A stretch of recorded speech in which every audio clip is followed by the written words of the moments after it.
Bonjour tout le monde et ravi de vous retrouver pour cette nouvelle émission de Égypte à la une, un programme semi-hebdomadaire qui vous présente tout ce qui s'est passé sur la scène égyptienne ces derniers jours. Et on va commencer donc par cette nouvelle concernant le président Abdel Fattah el-Sisi qui a échangé des messages de vœux avec les dirigeants des pays arabes mais aussi du monde musulman à l'occasion de l'Aïd al-Adha ou la fête du sacrifice qui commencera demain. Le président a souhaité ses meilleurs vœux à ses homologues et au peuple musulman frères à cette occasion bénie et sacrée qui rassemble tous les musulmans et reflète les valeurs de solidarité et vient sceller les relations très étroites nouées de longue date. Le chef de l'État a sollicité Dieu que cette occasion soit l'amorce d'une nouvelle ère prospère et d'un avenir reluisant pour tous les peuples de la nation musulmane.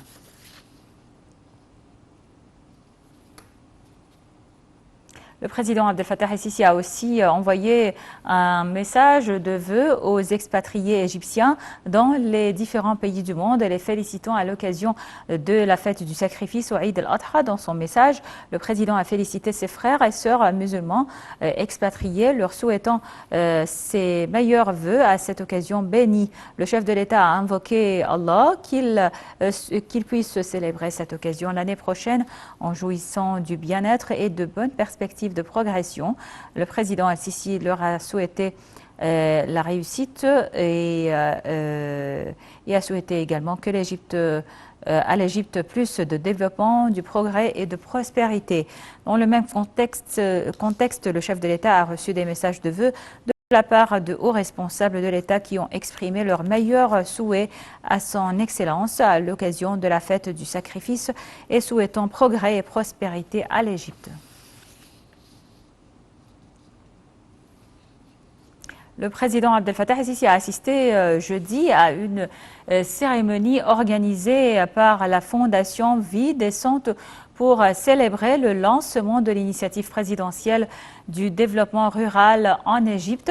Dans une allocution prononcée à cette occasion, le président el-Sisi a déclaré que l'initiative Vie décente marquait le début de la nouvelle République. Retour donc sur les propos du président el-Sisi lors de cette cérémonie.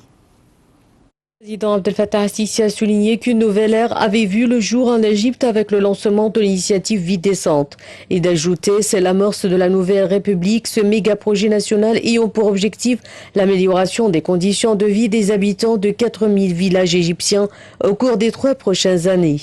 Le chef de l'État a tenu ses propos lors de la première conférence du projet national Vie décente pour le développement rural en Égypte. Le président a noté que l'Égypte avait réussi à surmonter d'innombrables problèmes économiques cumulés depuis des décennies. Grâce au programme de réforme économique dont le héros était le simple citoyen égyptien qui a accepté de plein gré d'appuyer l'État en supportant ses incidences sur sa vie quotidienne.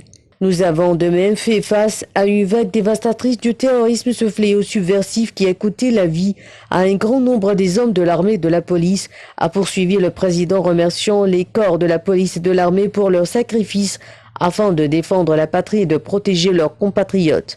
Il a également remercié tous les travailleurs et les paysans qui ont contribué efficacement au processus de reconstruction du pays. Le chef de l'État a également adressé ses vifs remerciements à la femme égyptienne avant de réaffirmer sur un ton ferme que la sécurité nationale de l'Égypte est une ligne rouge que personne ne pourrait dépasser. De son côté, le Premier ministre Mostafa Madbouli a affirmé lors de son intervention que le projet de Vie décente était l'un des plus grands projets sur le plan mondial et que c'était l'icône de la nouvelle République déjà promise par le président el-Sisi au grand peuple égyptien. Le Premier ministre a évoqué les méga-projets nationaux en Égypte comme le creusement du canal de Suez au XIXe siècle et la construction du haut barrage au XXe siècle. Soulignons que le projet de Vie décente n'est pas moins important que ces projets. C'est le projet du XXIe siècle, a précisé le Premier ministre, notant qu'il s'étendrait à toutes les provinces de l'Égypte.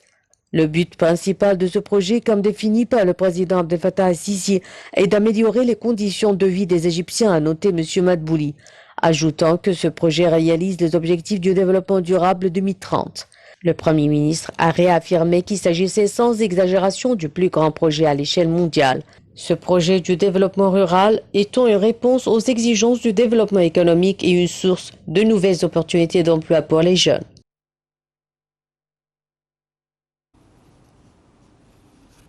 Le ministre des Affaires étrangères, Sameh Shoukry, et son homologue chinois, Yang Yi, ont passé au crible les différents aspects de la coopération bilatérale et les réalisations accomplies en la matière.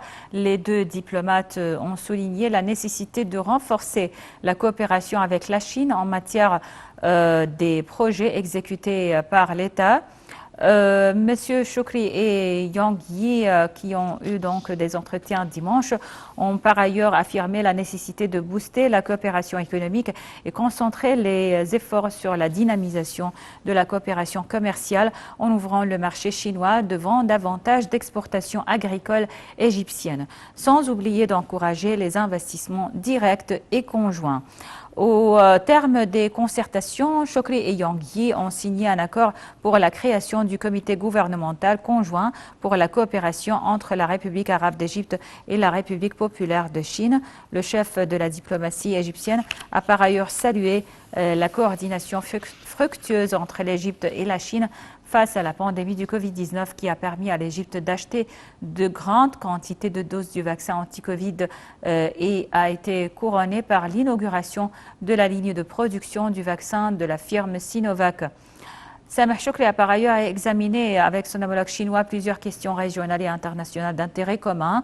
Le ministre des Affaires étrangères a donc dit que la partie chinoise des dernières a briefé la partie chinoise des dernières évolutions concernant le dossier du barrage de la Renaissance tout en expliquant la position de l'Égypte et du Soudan en tant que pays en aval, affirmant la nécessité de parvenir à un accord juridique contraignant sur le remplissage et le fonctionnement du barrage.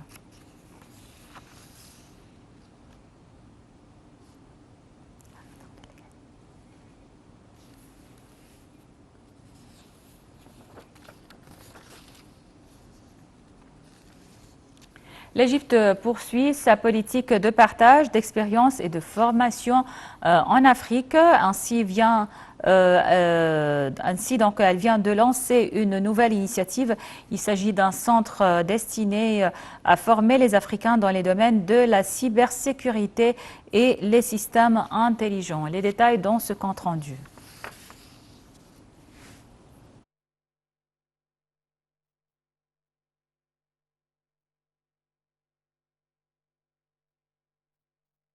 Le ministre des Communications et des Technologies de l'Information, Amr Talat, a inauguré le 8 juillet un centre de formation égypto-africain dans le domaine des télécommunications.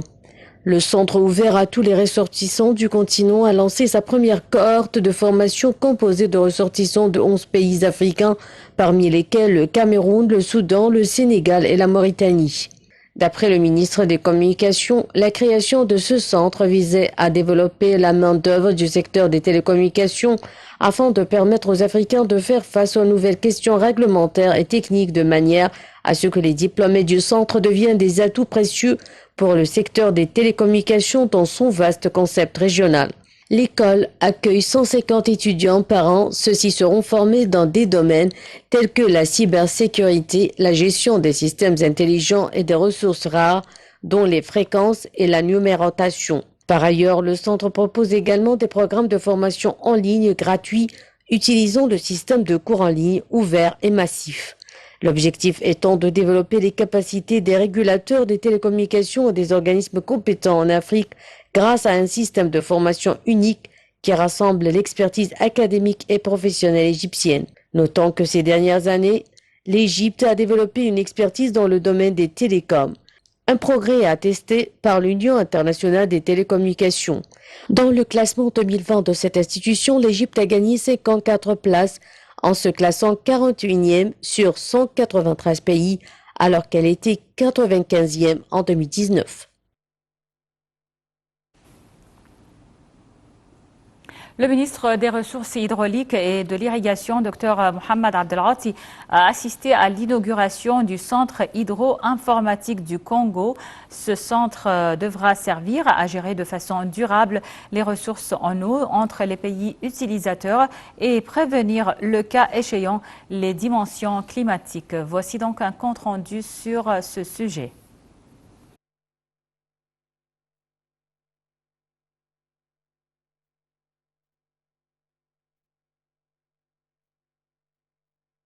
Présence du ministre des Ressources hydrauliques et d'Irrigation, Dr Mohamed Abdelghati, en séjour à Kinshasa. Ce centre est l'un des piliers du projet de gestion intégrée des ressources en eau, GIR, entre la République démocratique du Congo et l'Égypte. Selon Eve Bazaïba, il s'agit d'un grand pas franchi dans le cadre du projet de gestion intégrée des ressources en eau. Car, confie-t-elle, ce centre devra servir à gérer de façon durable les ressources en eau entre les pays utilisateurs et prévenir le cas échéant les dimensions climatiques. À l'en croire, les fonds de ce projet sous forme de dons sont gérés par l'Égypte. La signature du partenariat est intervenue le 6 mars 2012 au Caire, et cela pour une période initiale de 5 ans à sa première phase. Sa mise en application a été amorcée timidement en 2014, rapporte la cellule de communication de la vice-primature de l'environnement et développement durable. En 2017, la RDC avait sollicité un prolongement pour la deuxième phase jusqu'en 2022 pour des raisons du retard de la logistique. Environ 10 500 000 dollars américains, c'est l'enveloppe globale du projet de gestion intégrée de ressources en eau mise en œuvre dans le cadre de la coopération entre la République démocratique du Congo et la République arabe d'Égypte. Le projet comporte 5 axes majeurs, à savoir l'hydrométrie de la rivière Semoliki, la formation de 100 fermiers pour la conformité avec l'expérience de l'Égypte, la mise en œuvre de 30 forages pour l'approvisionnement en eau potable, le centre de prévision de temps de pluie et adaptation au changement climatique et la formation master de renforcement des capacités.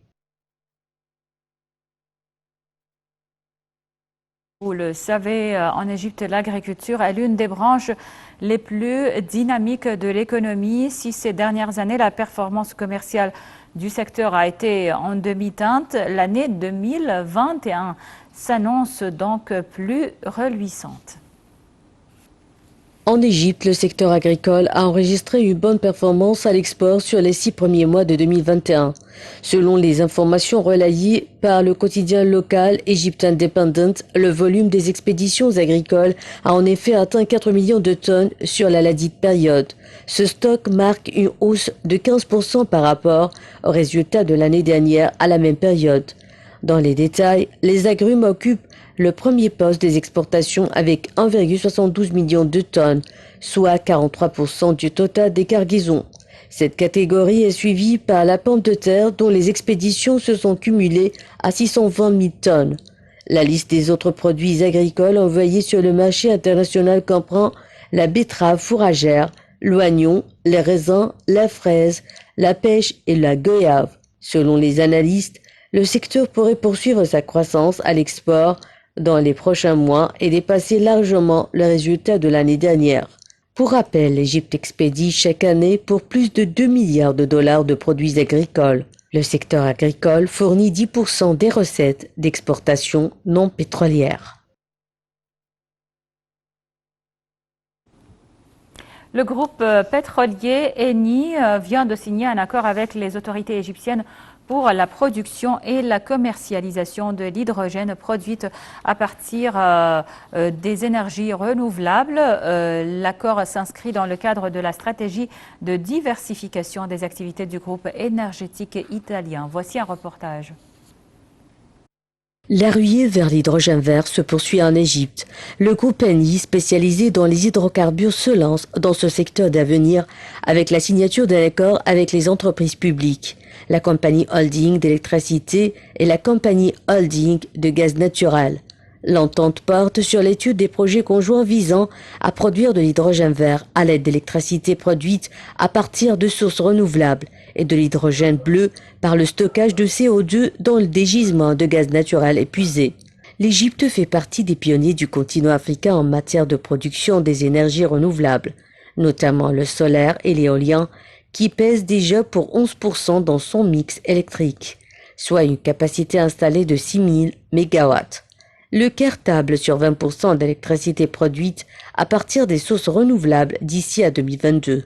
Cet objectif sera rapidement atteint grâce aux projets en cours dans le pays, notamment dans le golfe de Suez pour l'éolien et à Komombo ou encore à Zafrana pour le solaire. L'hydrogène vert sera un moyen incommensurable pour le stockage d'électricité produite à partir des nouvelles centrales d'énergie renouvelable et surtout un moyen pour le pouvoir égyptien d'exporter ses excédents vers le marché international. Eni inscrit le partenariat avec les autorités égyptiennes dans le cadre de son objectif de réduction de ses émissions de CO2. C'est une tendance mondiale chez les compagnies pétrolières. Certaines, à l'instar de la française Total, ont même créé des filiales dédiées à la production des énergies renouvelables. Un moyen aussi de se diversifier dans un monde où la production et l'utilisation des énergies fossiles sont de plus en plus critiquées pour ses impacts sur l'environnement. Pour le gouvernement égyptien, la production de l'hydrogène vert avec Eni contribuera à son objectif de diversification de ses sources de production d'électricité. Le Caire a signé des partenariats avec plusieurs entreprises pour les études et la production de l'hydrogène vert. C'est le cas de l'énergéticien allemand Siemens et le belge Dredging. L'Égypte table sur un investissement de 4 milliards de dollars dans l'hydrogène vert au cours des 3 prochaines années. On va passer donc au tourisme et on va parler d'un temple très intéressant. C'est le temple de Kalabcha, construit sur les rives du lac Nasser. Le temple de Kalabcha est un joyau de la ville d'Aswan, souvent ignoré. Notre reporter donc Dalia Karam va vous révéler les secrets de ce temple lors de cette visite privée. Regardons ensemble. Situé à portée de vue du haut barrage, le temple de Kalabcha est généralement le premier arrêt des croisières qui naviguent sur le lac Nasser. Il fut déplacé de son lieu d'origine à quelques 48 km au sud après la construction du barrage. Durant l'ère grecque, ce temple se situe près de la ville d'Almis au niveau du tropique du Cancer, à une cinquantaine de kilomètres au sud d'Aswan. Au bord des rives du fleuve, les roches créent une chaîne que les habitants d'Aswan appelaient la porte de Kalabcha. Consacrée au dieu égyptien Horus et au dieu nubéen Mandoulis, la construction de ce temple a commencé durant le souverain d'Amenhotep II, durant la 18e dynastie. Juste à la suite de la mort d'Alexandre le Grand en 323 avant Jésus-Christ, l'empereur romain Octave Auguste a repris sa construction. Comme il est clair, la façade du temple est sans décor, ce qui prouve qu'il n'a jamais été terminé. Cependant, il est compté comme étant le temple le plus complet et le plus vaste en Basse-Nubie. Le temple possède des grands pylônes connectés au reste du complexe par un mur, offrant ainsi un espace fermé tel une cour. Des escaliers mènent à un étage offrant une vue spectaculaire sur le lac Nasser et vers le haut barrage. Le temple a été bâti en suivant le style traditionnel de l'époque gréco-romaine, avec des corridors entre les colonnes, des murs d'entrecolonnement ornés et décorés, des chapiteaux paraissent complexes et une abondance tant de textes et de reliefs dans les salles à l'intérieur. Autrefois, celles-ci étaient fameuses par leurs couleurs bien vivantes et préservées. Mais malheureusement, ces couleurs se sont fanées quand le temple fut inondé durant la plus grande partie de l'année dans le lac du premier barrage d'Aswan. Donc, il n'apparaissait jamais hors des eaux que pendant les mois d'été. Afin de préserver le temple de Kalabcha de l'élévation du niveau des eaux du Nil, qui résultait de la construction du haut barrage d'Aswan, il a été déplacé en le démantelant en plus de 16 000 blocs. Suite à la construction du haut barrage. Avant que le temple ne se noie dans les eaux, des chercheurs de sauvetage ont réussi de trouver les vestiges d'une porte ptolémaïque qui se trouve désormais au musée de Berlin. Aujourd'hui, après la reconstruction et la relocation du temple, il se situe sur l'île de Khor-Enji, derrière le haut barrage. Les parties extérieures du temple, le quai et le pylône de l'entrée étaient inaccomplis. Et leurs pierres de grosse taille ne consistent aucune décoration ni ornement. Le monument orienté est-ouest comprend un pylône d'entrée presque embillé par rapport à l'axe central, un quai avec un escalier de 72 mètres de long pour y accéder.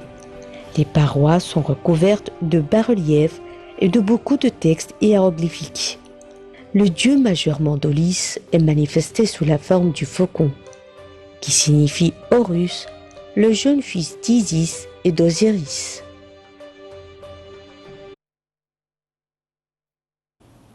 Et du temple de Kalabsha à Aswan, on va partir donc à El Fayoum et visiter la réserve de Wadi al-Rayyan. La vallée de l'ouest de l'Rayyan, appelée en arabe Wadi al-Rayyan, est une zone naturelle protégée qui s'étend sur une superficie de 1759 km². Cet espace naturel remarquable se situe à environ 65 km au sud-ouest de la ville de Fayoum et 80 km à l'ouest du Nil. C'est donc Dalia Karam qui va nous révéler plus sur Wadi al-Rayyan.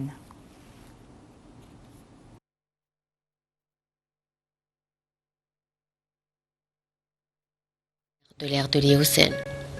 Wadi al-Rayyan a été proclamé une réserve en 1989 en but de protéger les ressources biologiques du secteur géologique et culturel unique.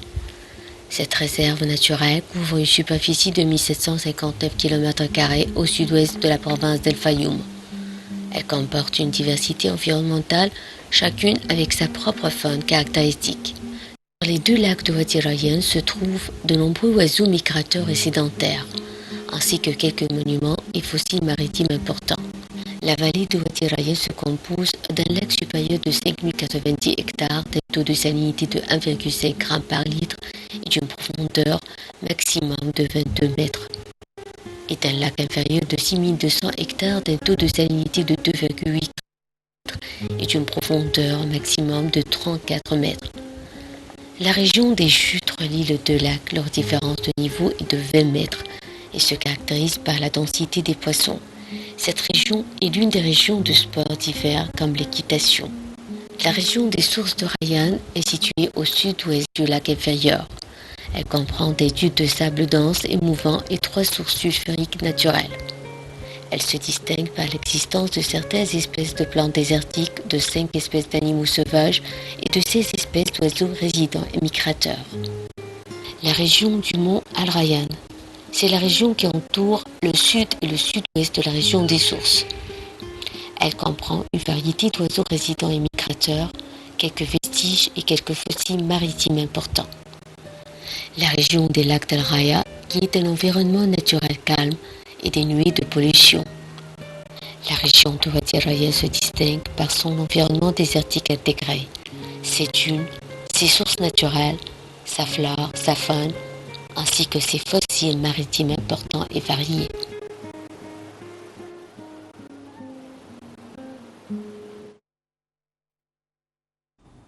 Voilà donc, avec ce reportage, on arrive à la fin de cette émission de Égypte à la une. Merci pour votre attention. Passez une excellente journée et une excellente fête. Dans quelques instants, les émissions en langue anglaise prennent la relève avec ma collègue Hela Al-Hamalawi. Donc, bonne suite de programme et à très bientôt.